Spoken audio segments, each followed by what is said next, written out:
Assalamualaikum warahmatullahi wabarakatuh. Yang saya hormati Bapak Ibu Asesor Serdos tahap 1 tahun 2023. Perkenalkan, nama saya Agus Budi Setiawan, dosen yang disertifikasi dari Fakultas Pertanian Universitas Gadjah Mada. Berikut ini saya sajikan video pembelajaran mata kuliah yang saya ampu, yaitu teknologi benih dengan topik perkuliahan pengujian kemurnian genetik benih dengan penanda molekuler. Selamat menyaksikan. Baik, bismillahirrahmanirrahim. Assalamualaikum warahmatullahi wabarakatuh. Waalaikumsalam warahmatullahi wabarakatuh. Apa kabar semuanya? Sehat-sehat ya? Sehat, Pak. Alhamdulillah. Baik, Pak. Oke. Mbak Yumna posisi di mana ini? Di kampus, Pak. Oh, di kampus. Oke. Baik, sebelum kita mulai acara perkuliahan pada hari ini, langkah baiknya kita berdoa terlebih dahulu berdasarkan keyakinan dan percayaan masing-masing. Berdoa mulai. Amin. Selesai. Baik, adik-adik mahasiswa, sebelum saya memaparkan materi perkuliahan pada hari ini terkait dengan mata kuliah teknologi benih, saya akan menampilkan terlebih dahulu RPKPS atau rencana pembelajaran semester yang ada di sini. Saudara bisa lihat, tentu saudara sudah familiar adanya ELOC ya, atau LMS, Learning Management System, di mana saudara tentu sudah memiliki akun dan bisa join langsung untuk pembelajaran secara asinkron di sini. Dan di sini sudah ada mata kuliah teknologi benih, deskripsi mata kuliahnya juga sudah ada, kemudian capaian pembelajaran mata kuliah, jadi luaran yang diharapkan ketika Anda selesai mempelajari mata kuliah ini adalah, pertama, menjelaskan biologi bunga, kemudian proses pembentukan biji, fase-fase fisiologis, dan lain sebagainya, kemudian mampu menjelaskan prosedur produksi benih, processing, penyimpanan, pengujian kemurnian secara konvensional dan berbasis teknologi molekuler, dan lain sebagainya, kemudian juga terkait dengan umur simpan benih, kemunduran benih, kemudian juga metode asesmen untuk menilai mutu fisik, fisiologis, dan kemurnian benih, serta terkait dengan sertifikasi benih. Nah, di sini sudah ada materi pembelajaran yang akan kita lalui selama 1 semester ke depan.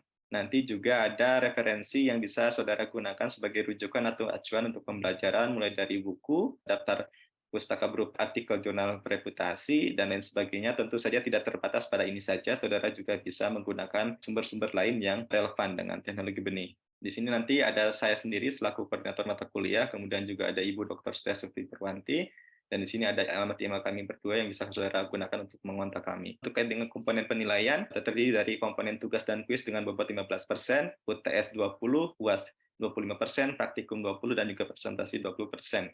Nah, di sini juga sudah ada file RPKPS yang saudara bisa pelajari. Ini memuat tentang rencana apa saja yang akan dipelajari selama 1 semester ke depan. Selain itu juga di sini saya sudah memuat, di sini ada folder mata kuliah, saudara bisa mendownload materi yang sudah saya upload sebelumnya. Jadi mulai dari awal sampai akhir sudah saya upload di sini semua, sehingga saudara bisa mempelajari. Selain itu juga saya sudah menyediakan video pembelajaran yang sudah saya unggah juga di LMS, sehingga saudara bisa mempelajari mata kuliah ini secara asinkron, gitu, selain tatap muka langsung di kelas dan juga pembelajaran daring. Ya, jadi itu sekilas tentang RPKPS. Sampai sini terkait dengan materi pembelajaran, ada yang ditanyakan? Tidak ada? Oke, kalau Belum, tidak Pak. ada, Belum aja, Pak. ya, kalau tidak ada, kita langsung saja mulai ke topik pembelajaran. Tapi sebelum itu, saya ingin terlebih dahulu ingin mengetahui seberapa besar pengetahuan saudara tentang penanda molekuler, karena kita akan mempelajari tentang bagaimana menguji kaitannya kemurnian genetik benih menggunakan penanda molekuler. Oleh sebab itu, silakan join ke sini, bisa klik di www.menti.com, kemudian masukkan kode berikut, dan silakan ketikkan kata-kata yang ada di pikiran Anda. Silakan. Ya, sudah bisa join? Sudah, Pak. Oke, Sudah, silakan. Pak. Langsung saja diketikkan dan kita lihat apa yang muncul di situ. Jadi seberapa besar wawasan Anda terkait dengan ada marka DNA spesifik. Oke, oh DNA ya, paling banyak DNA. Kemudian lanjut lagi primer, oke. Oke, baru 4 orang, 5 orang ya, 6 orang. Ya, oke, polimorfisme, sifat. Oke, paling banyak DNA. Sudah semuanya? Ada yang belum? Oke, efektif ya. DNA nomor 1, oke, kemudian selanjutnya spesifik. Sudah semua ini ya. Baik, terima kasih banyak atas responnya. Jadi pada dasarnya saudara sudah mengetahui ada prior knowledge tentang kaitannya dengan penanda molekuler. Nah, selanjutnya kita langsung saja mulai sesi perkuliahan pada pagi hari ini. Oke, sudah bisa dilihat slide saya? Sudah, Sudah, Pak. Pak. Baik, terima kasih. Jadi topik kita pada pagi hari ini adalah uji kemurnian genetik benih menggunakan penanda molekuler. Ini di sini sudah ada alamat email saya, nomor kontak, dan sebagainya. Jadi silakan feel free untuk mengontak saya terkait dengan perkuliahan, karena sekarang zamannya zaman era milenial, jadi saudara memiliki kemudahan akses untuk menghubungi dosen. Baik, kenapa kemudian genetik benih itu sangat penting? Seperti yang sudah disampaikan pada pertemuan sebelumnya bahwa produksi benih itu sangat bergantung terhadap kemudian genetik benih. Karena apa? Tentu itu nanti akan menjamin para petani melindungi hak-hak konsumen supaya apa? Bahwa benih yang diproduksi itu memiliki kemurnian genetik yang tinggi. Jadi kalau misalkan kita memproduksi benih varietas A, maka benih yang dijual ya harus 100% itu varietas A.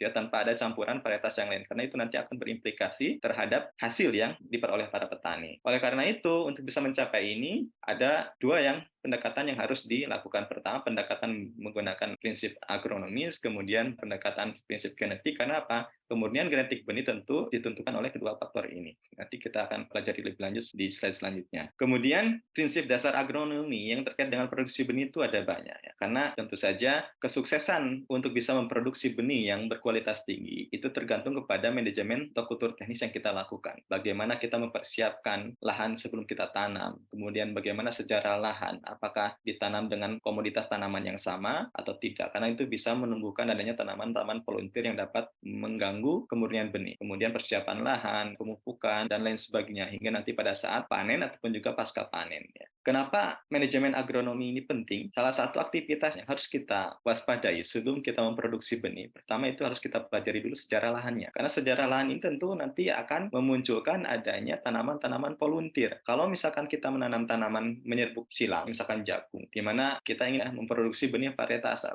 Kemudian sebelumnya ternyata sudah ditanami jagung varietas B, maka bisa dipastikan itu kemungkinan besar bahwa di sana nanti akan tercecer benih-benih dari varietas B. Sehingga itu nanti ketika dia tumbuh, kemudian berkecambah hingga berbunga dan kita tidak tahu, wah bisa jadi itu dia akan menyerbuki tanaman varietas A yang kita tanam sehingga kemudian benihnya tentu saja akan menurun. Yang kedua, tanaman yang memiliki propagasinya secara seksual itu juga sangat rentan terhadap kontaminasi genetik sehingga ini akan menyebabkan penurunan kemurnian benih. Oleh sebab itu tadi tanaman menyerbuk sendiri dan tanaman menyerbuk silang ya berdasarkan tipe penyerbukannya itu nanti akan mempengaruhi kemurnian benih. Selain itu juga bagaimana proses breedingnya, gitu ya, dengan seleksi metode seperti apa, kemudian juga background genetik tanaman itu seperti apa, itu kan mempengaruhi kualitas daripada kemurnian benihnya yang dihasilkan. Kemudian juga ada isolasi jarak, isolasi waktu, ya, kemudian jenis varietas, kemudian juga insek, ya, pollinator agent, kemudian juga ada angin dan lain sebagainya, itu juga bisa mempengaruhi kemurnian genetik. Nah, beberapa teknik isolasi jarak yang diperlukan untuk memproduksi benih itu bermacam-macam, ya, tergantung kepada jenis tanamannya, ya tanaman menyerbuk sendiri, tanaman menyerbuk silang, kemudian sudah ada jarak ketentuan yang sudah ditetapkan oleh Kementerian Pertanian melalui Badan Sertifikasi Benih atau BPSB di tingkat provinsinya masing-masing. Kemudian aktivitas apa saja yang bisa dilakukan untuk menjaga atau menghindari adanya kontaminasi genetik pada saat produksi benih? Tentu saja yang paling utama itu bisa dilakukan aktivitas roguing. Roguing ini merupakan aktivitas di mana kita akan melakukan seleksi massa negatif terhadap tanaman-tanaman volunteer atau off-type yang bukan tanaman yang kita kehendaki. Jadi kalau misalkan kita menanam tanaman varietas kedelai hitam malika, jangan sampai ada varietas anjasmoro di situ, dan juga jangan sampai ada varietas yang lain. Nah, jika ada, maka itu tanaman dicabut kemudian dibuang supaya tidak menurunkan kemudian genetik dari varietas kedelai malika yang kita produksi. Nah, kapan roguing ini dilakukan? Tentu saja mulai dari fase vegetatif dari awal sampai generatif hingga nanti panen. Karena apa? Biasanya setiap varietas itu memiliki deskripsi atau penciri khusus tersendiri yang bisa diidentifikasi, diamati gitu ya. Ada penanda morfologi tertentu. Kemudian seiring dengan adanya peningkatan jumlah varietas yang dilepas oleh Kementerian Pertanian, coba saudara cermati di website milik Kementerian Pertanian, apalagi tanaman hortikultura, setiap tahun itu banyak sekali varietas yang dirilis, sehingga ini akan menjadi suatu isu yang kritikal sekali dalam produksi benih. Karena apa? Bagaimana kita bisa menjaga kemurnian genetik benih supaya tidak tercampur oleh varietas yang lain. Oleh sebab itu, kita bisa mengidentifikasi kemurnian benih itu menggunakan penanda morfologi. Misalkan dari kalau kedelai dari warna hilum atau hipokotil, kemudian juga warna bunga dan lain sebagainya, juga bisa berdasarkan penanda biokimia, misalkan dari senyawa metabolis sekunder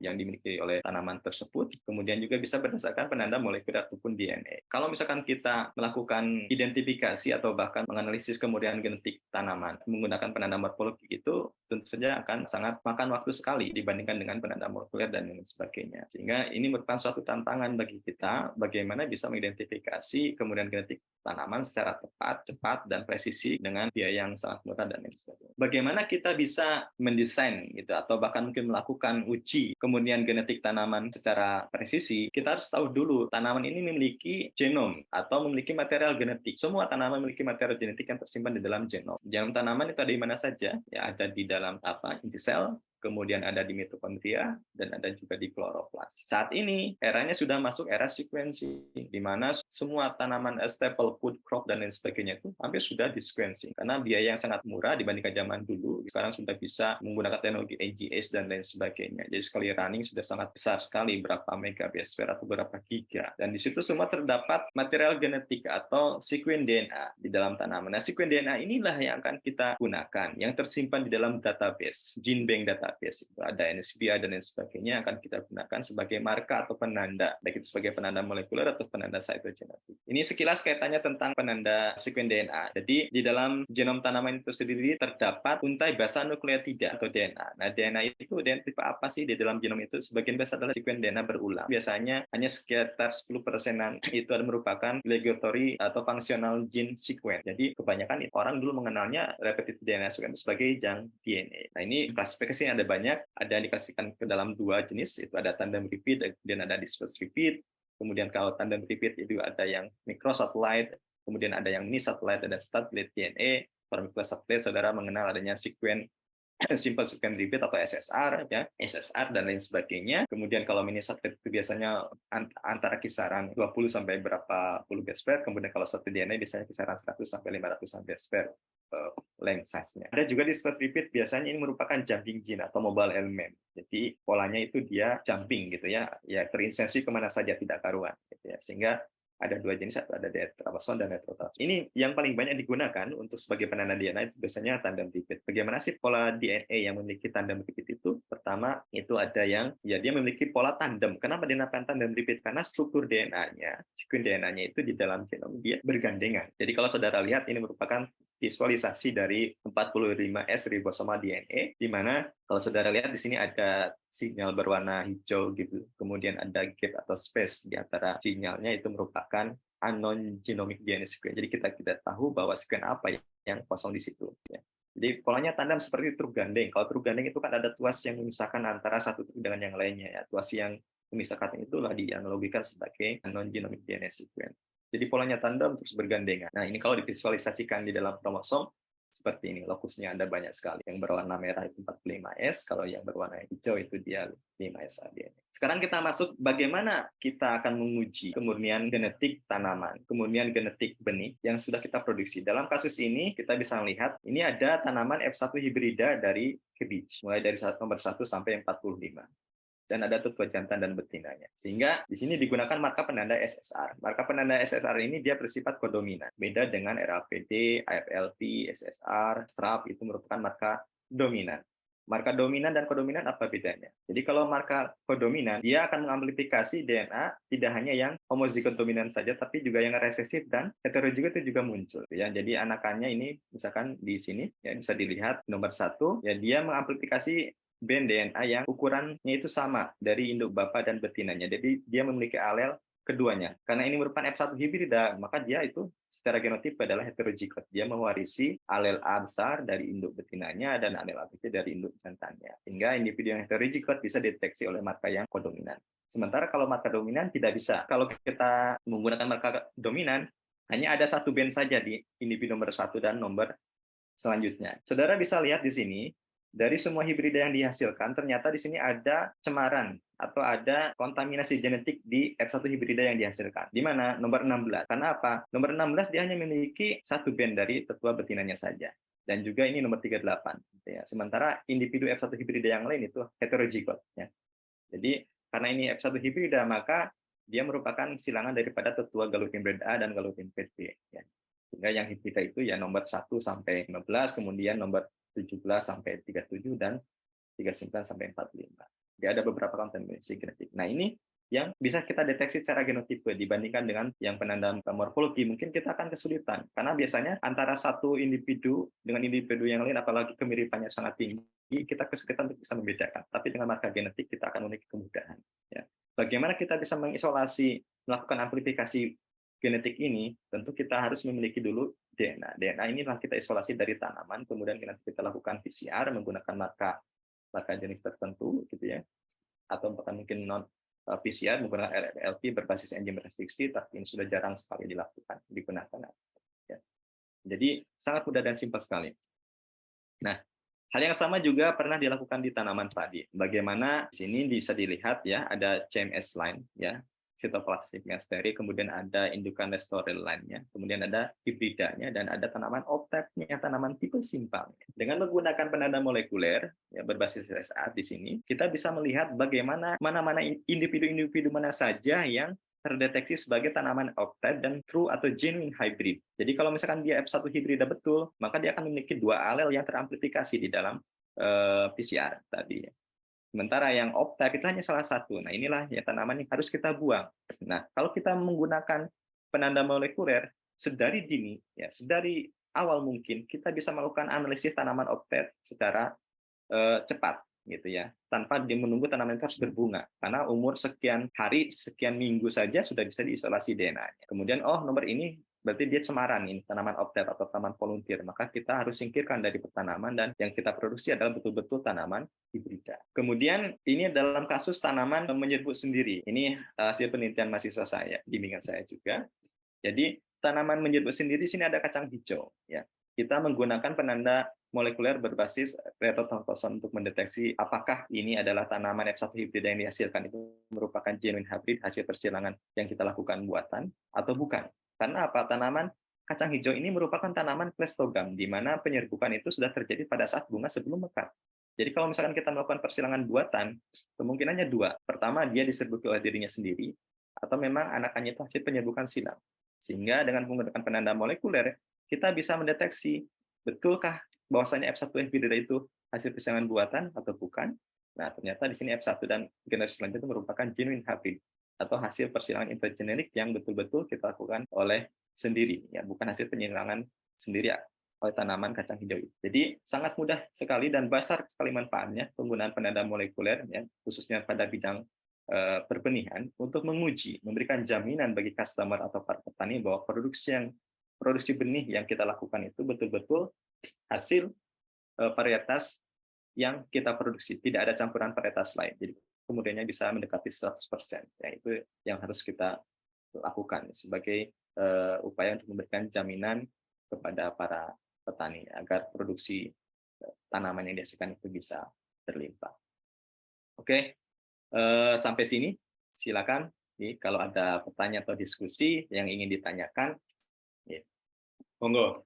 Kalau yang ingin bertanya, silakan.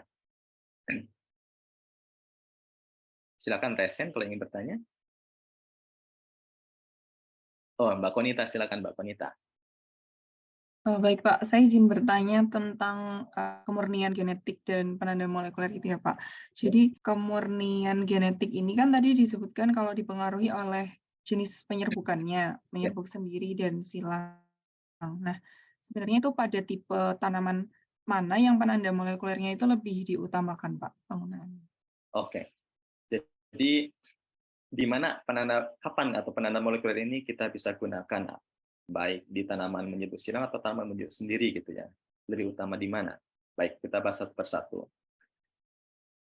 Jadi tanaman yang menyerbuck silang, misalkan jagung atau bahkan mungkin melon, gitu ya. Itu biasanya ketika memproduksi benih hibrida akan melibatkan kedua tetua. Karena dia menyerbuck silang, sangat rentan dan sangat mudah sekali untuk terserbuki atau dicemari oleh polen tanaman yang lain. Sehingga penggunaan marka molekuler itu sangat diperlukan sekali untuk menguji kemurnian genetik. Karena apa? Misal saja tanaman melon, ya, Andromonaceae kan, ya. Jadi dalam satu bunga itu dia ada bunga betina dan ada angkernya. Pada saat akan dilakukan produksi benih hibrida, si bunga betina ini dia harus diemaskulasi. Cuman kalau misalkan polinatornya atau orang yang bekerja untuk mempolinasi itu salah melakukan emaskulasi, katakanlah dia melakukan emaskulasi setelah bunganya mekar, besar kemungkinan bunganya itu sudah diserbuki oleh melon itu. Nah, ini kalau tidak dideteksi dengan deteksi molekuler secara cepat, pasti ini akan mencermari apa produksi benih hibrida yang dihasilkan. Kemudian dalam case tanaman menyerbuk sendiri, apakah ini perlu? Perlu. Misalkan tadi di padi, ya, ada ya. Di padi itu ada CMS line, ada galur CMS dan ada galur restorer yang digunakan untuk produksi benih hibrida.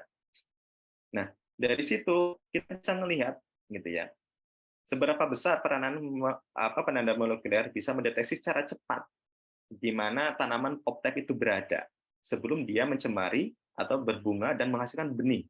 Ya. Jadi kalau tanaman optek itu sudah berbunga, kemudian mencemari benih, terkumpul jadi satu di dalam seed storage gitu ya, sudah mencemari, sudah terlambat. Tetapi dengan menggunakan penanda molekuler, kita bisa melakukan deteksi secara dini. Katakanlah benih itu baru berkecambah, umur 1 minggu, DNA-nya sudah bisa diisolasi. Sehingga uji secara cepat itu bisa kita analisis dari awal. Gitu ya, Mbak Konita. Bagus pertanyaannya. Ya. Oke, Mbak Irna silakan. Baik, terima kasih Pak. Jadi kan sudah dijelaskan mengenai beberapa macam penanda, diantaranya penanda molekuler dan penanda morfologi gitu ya Pak. Nah, dari dua penanda itu tuh apa saja sih kelebihan dan kekurangan dari masing-masing penanda tersebut? Terima kasih. Ya, baik. Terima kasih. Pertanyaan bagus. Jadi, apa sih kelebihan dan kekurangan dari penanda morfologi dan molekuler? Jadi, kalau misalkan untuk penanda morfologi, ya, coba saudara bayangkan, saudara menanam hamparan benih, ya, tanaman kedelai, jagung, atau bahkan mungkin melon dalam skala luas. Kemudian saudara harus melakukan aktivitas growing. Seberapa banyak tenaga yang harus dikeluarkan untuk mencermati di mana saja tanaman volunteer itu berada? Di Indonesia mungkin luas lahannya ya kisaran 500, 1000, tapi perusahaan ini mesti hektaran. Apalagi di luar negeri gitu ya. Orang kalau menanam itu bukan lagi sehektar, 2 hektar, ada ribuan gitu. Kalau melakukan aktivitas volunteer dengan tenaga untuk penanam morfologi itu sangat-sangat memakan waktu dan juga biaya yang sangat besar. Meskipun secara prinsipnya itu dia murah gitu ya. Karena ya tidak hanya berbasis penglihatan saja gitu ya. Tetapi sebenarnya aplikasinya jauh lebih mahal manakala kita menanam dalam skala luasan yang lebih besar. Tuh. Cuman memang sangat mudah sekali untuk digunakan, hanya nanti tinggal melihat aja deskriptornya gitu ya. Tetapi dengan penanda molekuler keuntungannya apa? Saudara bisa melakukan pendeteksi adanya kontaminasi genetik itu sedari awal, sedari dini sebelum tanaman itu menghasilkan biji untuk bisa dipanen. Jadi pada saat fase pembibitan sekalipun gitu ya, tanaman sudah bisa diisolasi itu DNA-nya. DNA-nya sudah bisa diisolasi, kemudian dideteksi, oh nomor tanaman ini dia tanaman off-type ini, jangan diteruskan tanamannya, cabut, singkirkan, buang. Karena apa? Nanti kalau dia menghasilkan benih berbunga, apalagi dia menyebut silang, mencemari itu, satu tanaman volunteer aja, gitu kan? Bayangkan satu tanaman volunteer di luasan 1000 meter, itu polonnya kan bisa kemana-mana, sehingga udah nanti pasti akan terjadi kontaminasi genetik. Ya, kemudiannya pasti turun di situ. Hanya memang untuk penanda molekuler ini tentu saja kita perlu skill ya, saudara harus berlatih bagaimana mengisolasi DNA, gitu, melakukan PCR dan sebagainya. Tapi tentu saja itu juga bukan suatu hal yang sulit, bisa dipelajari. Ya, ke depan itu memang arah pertanian kita adalah smart breeding atau smart farming, jadi pertanian pintar ya. Jadi semuanya harus bisa dilakukan secara tepat dan presisi. Terima kasih Mbak Irna, pertanyaan bagus. Silakan Mbak Yumna. Baik Pak, izin bertanya. Tadi dijelaskan untuk menguji kemurnian genetik benih itu bisa pakai jenis marka dominan atau kodominan. Nah, itu yang lebih diutamakan yang mana ya Pak? Ya, Baik, terima kasih. Jadi pada prinsipnya, marka dominan dan kodominan itu sebenarnya bisa digunakan keduanya. Hanya saja memang tergantung pada konteks benih apa yang kita produksi. Misalkan kita menggunakan benih hibrida, namanya F1 hibrida, itu kan merupakan hasil persilangan antara kedua galur murni atau galur inbred ya, yang sudah sama-sama homozigot, sehingga anakannya F1-nya itu merupakan hasil rekombinasi dari persilangan keduanya. Karena ini merupakan F1 hibrida yang heterozigot, maka marka molekuler yang digunakan itu juga harus bisa mendeteksi genotipe yang heterozigot. Nah, dalam konteks ini kira-kira marka apa yang cocok digunakan? Ada yang tahu? Izin menjawab. Silakan Mbak Dia. Kalau menurut saya menggunakan yang kodominan. Betul. Jadi marka yang cocok digunakan untuk mendeteksi ya kemurnian genetik di tanaman F1 hibrida itu marka kodominan. Karena apa? Dia bisa mendeteksi adanya alel heterozigot selain dominan dan resesi. Jadi saudara tadi lihat kan di kasusnya KBC itu ada individu yang dia itu homozigot dominan, ada yang individu homozigot resesif, ada yang heterozigot. Kedua-duanya F1-nya memiliki alel dari ibu bapaknya. Nah, kalau kita menggunakan marka dominan, kita tidak bisa mendeteksi itu. Marka dominan hanya akan menghasilkan satu pita saja. Kalau misalkan F1 hibridanya itu ya nanti hanya akan menghasilkan satu amplikon, pita DNA saja. Kita nggak tahu individu mana. Jadi individu yang heterozigot itu alel resesifnya tertutupi. Jadi A besar A kecil kan sama besar A besar ya akan sama aja gitu menghasilkan pita DNA, tidak bisa dideteksi oleh marka dominan. Nah, kira-kira marka dominan itu contohnya apa sih? Penanda dominan, Bapak Tia? Kurang tahu, Pak. Oke, dibantu sama Mas Ginanjar, kira-kira marka dominan itu apa ya? Atau jenis marka dominan itu marka yang seperti apa? Kan tadi kodominan ada SSR, ya. Kalau marka dominan contohnya RAPD, kemudian SRAP juga, Pak. Tuh, ya. Tuh, 100. Jadi marka dominan itu ya SRAP, RAPD itu dia dominan. Itu ya. Kemudian satu lagi, kapan kita menggunakan marka dominan? Marka dominan lebih cocok digunakan pada tanaman yang populasi yang galur murni atau open pollinated crop atau tanaman bersari bebas. Jadi misalkan di tanaman kacang-kacangan, ya kan? Tanaman kacang-kacangan tidak ada tanaman hibrida, ya kan semuanya galur murni itu hasil seleksi entah itu seleksi pedigree atau seleksi massa tergantung metode breedingnya. Tapi yang jelas dia secara populasi itu akan semakin seragam ke bawah. Sehingga nanti marka dominan cocok juga digunakan di tanaman seperti itu, tapi juga bisa juga menggunakan marka kodominan juga tidak masalah gitu ya. Jadi tergantung pada konteks populasi tanaman seperti apa yang kita akan deteksi. Nah, jadi kalau misalkan di tanaman melon ya, kira-kira tanaman melon berdasarkan tipe menyerbukannya, Mbak Kinanti itu tanaman menyerbuk silang atau menyerbuk sendiri? Menyerbu silang, Pak. Menyerbuk silang. Kenapa menyerbuk silang? Karena dia memiliki bunga betina dan bunga jantan di tanaman yang sama, jadi harus dihilangkan. Ya, jadi secara tipe pembunga kan dia kita lihat morfologi bunganya kan dia terbuka ya kan. Beda dengan tipikal tanaman kacang-kacangan dia menutup, bahkan mungkin sebelum mekar dia bunganya sebelum mekar dia sudah melakukan penyerbukan sendiri ya. Tanaman selain tanaman melon, kira-kira tanaman menyerbuk silang lagi apa lagi ya, Mbak Asap? Ada jagung. Jagung ya betul, tanaman jagung juga dia menyerbuk silang. Vita, kira-kira kalau tanaman menyerbuk sendiri tadi selain kacang-kacangan apa ya? Ada padi, Pak. Padi, betul ya. Tuh, seperti case tadi padi, ya tadi padi juga menyebut sendiri, tapi padi juga bisa digunakan dirakit varietas hibridanya juga, asalkan kita memiliki jalur CMS dan juga galur. Sampai sini ada pertanyaan lain? Kalau tidak ada, sebelum berakhir, silakan untuk bisa mengerjakan kuis, ya.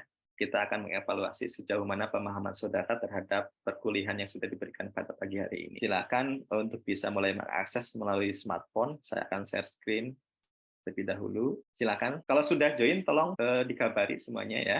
Saya start ya.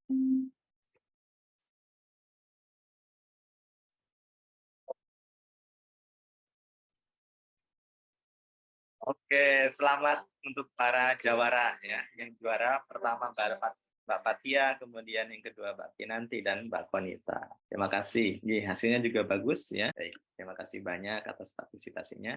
Ya, jadi sangat mudah sekali ya untuk mempelajari aplikasi penanda molekuler untuk menguji kemurnian genetik benih ya dalam produksi benih nanti. Jadi selama ini untuk uji kemurnian benih tidak hanya dilakukan secara konvensional saja, gitu ya, mengamati berdasarkan penanda morfologi, tapi juga bisa dilakukan dengan penanda molekuler. Oke, terima kasih banyak atas kehadirannya pada perkuliahan pagi hari ini ya. Tadi diawali dengan doa, kita akhiri dengan doa ya. Berdoa berdasarkan keyakinan masing-masing. Mulai. Amin. Cukup. Terima kasih banyak. Jumpa lagi pada pertemuan perkuliahan minggu selanjutnya. Ya, tetap jaga kesehatan. Terima kasih. Assalamualaikum warahmatullahi wabarakatuh. Waalaikumsalam warahmatullahi wabarakatuh. Terima kasih, Pak. Terima kasih, Pak. Terima kasih, Pak.